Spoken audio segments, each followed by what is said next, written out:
49 అంటే సంతానం, 49 అంటే సంతోషం. 39 ఆంధ్రప్రదేశ్ తెలంగాణ. నమస్తే రమ్మగారు. నమస్తే చే. విక్రమ్ బేతాళ కథ ఏదైనా చెప్తారా? ఒక విచిత్రమైన కథ చెప్తా. ఓ, విక్రమ్ బేతాళలోనే విచిత్ర కథ. ఎవరు రాశారు? చాలా బాగా రాశారు. అవునా? మించు 63-65 ఆ రోజుల్లో వచ్చిన కథ. ఆహా. పట్టువదలని విక్రమార్కుడు మళ్ళీ వెనక్కి నడిచాడు. కళేబరాన్ని భుజం మీద వేసుకున్నాడు. బయటికి నడవడం మొదలుపెట్టాడు. కళేబరాన్ని ఆశ్రయించుకుని ఉన్న బేతాళుడు మార్గాయాసం తెలియకుండా నీకు ఒక కథ చెప్తానని కథ చెప్పడం మొదలుపెట్టాడు. పూర్వం వైశాలి నగరానికి ఒక రాజుగారు ఉండేవారు. ఆయనకి పిల్లలు లేరు. ఎప్పటికీ పిల్లలు కలగల. పిల్లలు కలిగి ఏం చేస్తారులే అని వాళ్ళు ఊరుకున్నారు. కానీ చుట్టుపక్కల వాళ్ళు ఆయన్ని పీడించేసేవారు. మీకు ఒక సంతానం అన్న ఆడపిల్ల అయినా లేకపోతే, కనీసం మీకు సంతానం లేకపోతే మీ తర్వాత ఈ రాజ్యానికి ఎలాగా, మా ప్రజలకు ఎలాగా, అదేలాగా ఇదేలాగా, మీ వంశం ముందుకెళ్ళటం ఎలాగా అని కాల్చుకు తినేసేవాళ్ళు ఆయన్ని. ఇక మనకు పోనీలే, కలకపోతే పోనీ అని అనుకునే పరిస్థితుల్లో లేరు వాళ్ళు. అయితే ఆయన ఎంతసేపు ఏమనుకున్నాడు, ఒక పిల్ల పుడితే బాగుండు, కనీసం ఆడపిల్ల అయినా, రూపస్ కాకపోయినా ఒక చక్కటి పిల్ల అనేవాడు మొదట్లో. చక్కటి పిల్లాడు పోయింది. చక్కటి పిల్ల, అది కూడా పోయింది. ఒక పిల్ల నగలి చివరికి వికృత రూపం ఉన్నా సరే ఓ పిల్లంటూ కలిగితే కదా అనుకునేవాడు. ఈయన ఎప్పుడైతే వికృత రూపమైనా సరే ఒక పిల్ల అనడం మొదలుపెట్టాడు, ఆ తర్వాత రాణిగారు గర్భవతి. వికృతాకారమైనా పర్వాలేదు అనుకున్నాడు. చక్కగా 10 నెలలు గడిచాక పిల్ల పుట్టింది, ఒక ఆడపిల్ల. మామూలు పిల్ల కాదు అది. అది దాని మీద నీళ్ళు పోసి రుద్దితే చేతికి రంగు వండుతుంది. అంత నల్లటి నలుపు పిల్ల. కన్ను ముక్కు బాగున్నాయి. పిల్ల బలంగా ఉంది, బాగుంది. కానీ అమిత నలుపు, కారు నలుపు. తల్లిదండ్రి తెల్లటి వాళ్ళు అసలు వాళ్ళ వంశంలో రంగు తక్కువ వాళ్ళే. ఏదో చామంచాయో సామాన్యమైన రంగో, ఏదో ఒక రంగు కాదు అది, బొగ్గు పిల్ల. ఏం చేస్తారు? పిల్ల ఆడేది, నవ్వేది, కళ్ళిట తలుక్కుమనేవి, నవ్వేది, అన్నీ బాగానే ఉన్నాయి. ఏం చేస్తాడు రాజుగారు? ఇక దాసీలకి వాళ్ళకి వీళ్ళకి ఆ నల్లటి పిల్లని చూడడం అలవాటైపోయింది.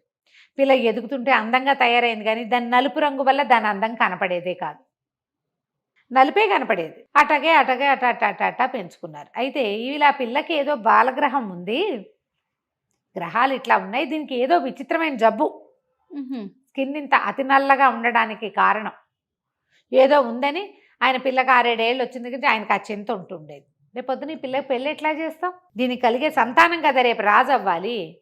ఈ పిల్లల్ని ఇస్తామంటే ఎవడొప్పుకుంటాడు, ఏమంటారో అని అలా ఆలోచించి వాళ్ళని వీళ్ళని, తర్వాత మన పురోహితుల్ని, ఈ గ్రహదోషాల నివారణ చేసే వాళ్ళని, భూత వైద్యుల్ని అందరినీ పిలిచినప్పుడల్లా అడుగుతూ ఉండేవాడు.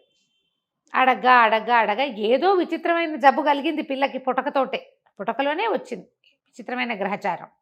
ఒక ముసలి దాది ఏం చెప్పిందంటే, మహారాజా భయపడద్దు, 18 ఏళ్లకి ఆ పిల్లకి పెట్టిన గ్రహచారం వదిలిపోతుంది, తర్వాత మామూలు అయిపోతుంది పిల్ల అంటే 18 ఏళ్ళు వచ్చే వరకు వెయిట్ చేద్దాం అనుకున్నారు.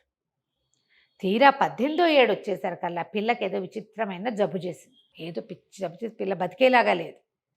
అయితే ఏం చెప్పింది ఒకరోజు, నాన్న నేను ఇంక బతకను, కాకపోతే రేపు నేను చచ్చిపోయాక నన్ను కాల్చొద్దు, పూడ్చొద్దు, ఒక పెట్టెలో పెట్టి, వీళ్ళు ఉన్నారు కదా మన వంశం వాళ్ళ సమాధులు ఉన్న చోట ఒక గట్టు మీద ఆ పెట్టెని పెట్టించు, కాల్చొద్దు, పూడ్చొద్దు. రోజు ఒక సామాన్యమైన సైనికుడు అక్కడ కాపలా ఉండేలాగా చేయి. రోజుకొకడు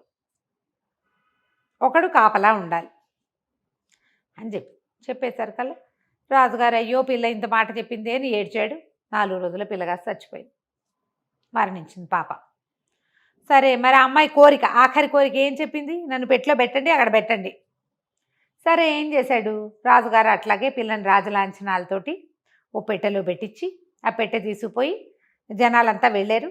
మరి శ్మశానం వీళ్ళకి పెద్ద ఊరు శ్మశానంలోనే ఓ పక్కగా రాజవంశీకుల శ్మశానం ఒకటి ఉంది, ఒక ప్రత్యేకంగా సమాధులు అవి కూడా ఉన్నాయి. అక్కడ ఓ ఎత్తైన గట్టు లాంటిది, ఒక మండపం లాంటిది ఉంటే ఆ మండపపు గట్టు మీద పెట్టించారు. మహారాజు గారి కుమార్తె, రాజ్యానికి ఉత్తరాధికారి. ఆ పిల్ల చచ్చిపోతే దానికి సామాన్య సైనికుడు ఎందుకు కాపలా ఉండాలి? ఆ అమ్మాయి చెప్పినవన్నీ చేసి ఒకటి మాత్రం కాకుండా ఒక యోధుడు ఒకడిని అక్కడ పెట్టాడు కాపలాకి. ఆ యోధుడు అక్కడ కాపలా నుంచున్నాడు. వీళ్ళంతా ఈ వ్యవహారం అయిపోయాక ఏడ్చుకుంటూ పోయారు వీళ్ళ దారిని వీళ్ళు. రాత్రి 12 గంటలు అయ్యాక ఆ పెట్టె దడేల్మని తెరుచుకుంది. అందులోంచి ఒక్క ఎగురుతో లేచి బయటకు వచ్చింది యువరాణి. రావటం ఏమిటి, ఆ యోధుడు నిలబడి ఉన్నాడుగా, వాడిని విరుచుకుని తినేసింది, నెత్తురు పీల్చేసింది మొత్తం. అక్కడి నుంచి పెద్ద పెద్ద కేకలు పెట్టింది, పాటలు పాడింది, ఎగిరింది, గెంతింది. తెల్లవారేసరికల్లా వెళ్ళి పెట్టెలో పడుకుని పెట్టి తలుపు మూసేసుకుని పడుకున్నది. తెల్లవారి సైనికులందరూ వచ్చి చూస్తే ఏముంది, ముక్కా చక్కగా పడున్న యోధుడు, అంతా నా నెత్తురు బీభత్సం, రక్తపు గుర్తులు పెట్టి మీద ఉన్నాయి. యువరాణేనని తెలిసింది. మరి రోజుకొకడు కాపలా ఉండాలిగా లెక్క ప్రకారం. మర్నాడు ఇంకోడిని పెట్టారు. వీడు యోధాను యోధుడే. మళ్ళీ అర్ధరాత్రి తలుపు ఢామని తెరుచుకుంది. రాకుమార్తె ఒక దూకు దూకింది బయటికి, వాడిని మెడ పట్టుకుని విరిచేసింది. శ్మశానానికి దూరంగా ఉన్న ఒక చెట్టు మీద కొంతమందిని కాపలా పెట్టారు. వాళ్ళు చూసేశారు. అక్షరాల రాజకుమార్తె పెట్టె తెరుచుకుని వచ్చింది, పెట్టె మూసేసి లోపలికి వెళ్ళిపోయింది. లోపలికి పడుకుని పెట్టె మూసేసుకుంది. వీడిని పీల్చేసింది, నెత్తురు ఆల్చేసింది, కండలు శుభ్రంగా తినేసింది. అనేసరికి ఏం చేయాలి? అందరూ అన్నారు, మనం కాల్చటమో పుడ్చమో చేస్తే ఇలా వచ్చేది కాదు, ఆ పిల్ల రూపంలోనే ఏదో తేడా ఉంది, భేతాళుడు ఆమెను ఆవహించుకుని ఉన్నాడు. ఆ వికృత రూప శరీరం కనపడేసరికల్లా భేతాళుడు ఆమెలోకి వచ్చేస్తున్నాడు. పూర్తి చేసో కాల్ చేసో ఉంటే అయిపోయేది కదా, అదేదో చేసేద్దామన్నారు. రాజుగారు ఒప్పుకోవాలి, ఒక్కగానొక్క కూతురు అని. ఎవరైతే ఈ రాత్రికి కాపలా ఉండి ఈ రహస్యాన్ని ఇది సరిచేస్తారో వాళ్ళకి అర్ధరాజ్యం ఇస్తానన్నాడు. ఎవడు చావుకు ముందుకెళ్తారు? ఆ చూసొచ్చిన సైనికులు కథలుగా చెప్పారు పగలల్లా. ఊరంతా పాకిపోయింది, రాకుమార్తె ప్రాణంతో లేచొచ్చి విరుచుకు తినేస్తుంది అని. ఎంత రాకుమార్తె అయితే మాత్రం విరుచుకు తినబడ్డానికి ఎవడు సిద్ధం అవుతాడు? అదే కదా. అర్ధరాజ్యానికి కూడా ఎవరూ సిద్ధం కాదు. అయితే ఈ సైనికుల్లో కైరవుడని ఒకడున్నాడు. వాడు జూదం అలవాటు బాగా, చిన్నప్పుడు జూదం ఆట. వాడికి ఇల్లు వాకిలి పెళ్ళం పిల్లలు ఏం లేవు, అమ్మా నాన్న కూడా లేరు. వాడు ఒంటరి కాడు. వాడు దిగాడు, నేను చేస్తానని.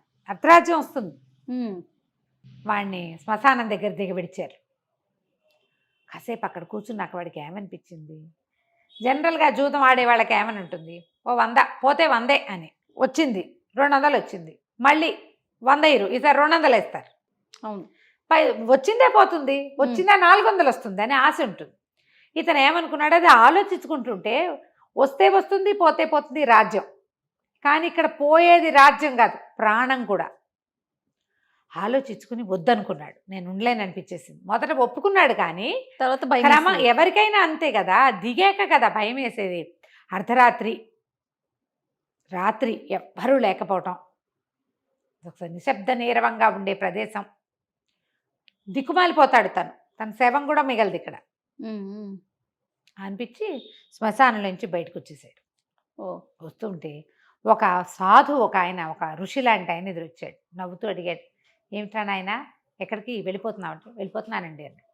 ఎందుకు వెళ్ళిపోవటం అంటే, చావడానికి ఎవరు సిద్ధపడతారండి, చావే వస్తుందంటే ఏమీ రాదు, నేను చెప్తాగా, చావు రాకుండా ఉండే ఉపాయం నేను చెప్తానన్నాడు. సరేనన్నాడు వీడు.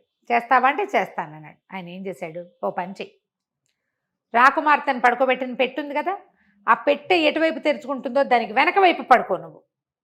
పెట్టె తెరవగానే రాకుమార్తె నిన్ను చూడదు. ఇప్పుడు పెట్టె ఓపెన్ అవుతుంది, ఇటు కదా చూస్తుంది, వెనక భాగం ఎటా చూస్తుంది, చూడదు. ఆమె పరిగెడుతుంది. నువ్వేం చేస్తావంటే, నేను ఇచ్చిన విభూది పెట్లో పోసేసి, విభూది ఇస్తా, నువ్వు ఎక్కి పెట్లో పడుకో, ఎంత పిలిచినా రావద్దు బయటికి, తెల్లారితే రాకుమార్తె దారిలోకి వస్తుందని చెప్పాడు. సరే వీడ ఆయన ఇచ్చిన విభూదిని దస్తీలో పోసుకుని మొల్లో పెట్టుకున్నాడు. ఆయన వెళ్ళిపోయాడు. వీడు అటు ఇటు తిరిగాడు, పాటలు పాడుకున్నాడు, గెంతాడు, దూకాడు, అదేదో చేశాడు. కాసేపు అటు ఇటు తిరిగాడు, ఏళ్ళేసాడు. 12 అవుతుండగా రాకుమార్తె ఈ పెట్టెకి వెనక భాగంలో పడుకున్నాడు. 12 అవగానే ఢామని మోతతో తలుపు తెరుచుకుంది. ఒక్క దూకు దూకింది రాకుమార్తె. ఆ అమ్మాయి కెవ్వమని ఎవడ్రా ఎక్కడున్నావురా అని అరిచి అలా ముందుకెళ్తుంటే వీడు కప్పుకొని తిరిగి వచ్చి ఏం చేశాడు, ఆ దస్తీలో ఉన్న విభూదంతా అందులో పోసేసి గభాలను ఎక్కి పెట్లో కూర్చున్నాడు. ఇక రాకుమార్తె అరిచింది, గిరికీలు కొట్టింది, తిరిగింది, మొత్తం శ్మశానం అంతా తిట్టిపోసింది. ఆకలి ఆహారం, నా కోసం ఇక్కడ ఉండాలి ఒకడు, ఏడి అని.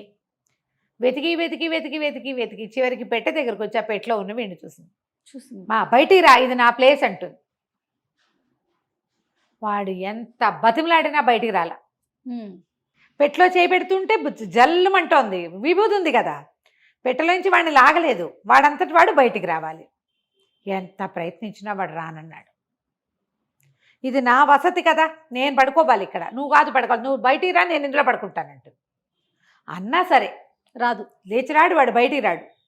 ఇక రాకపోయేసరికల్లా తెల్లవారుతోంది. ఇంకా అరిచిందు, ఆ పెట్టెని ఊపేసింది, దాన్ని వేసి కొట్టింది, దాన్ని ఎత్తి కుదేసింది. వీడు ఏమైనా సరే ఆ పెట్టెని గట్టిగా పట్టుకుని లోపలే పడుకున్నాడు.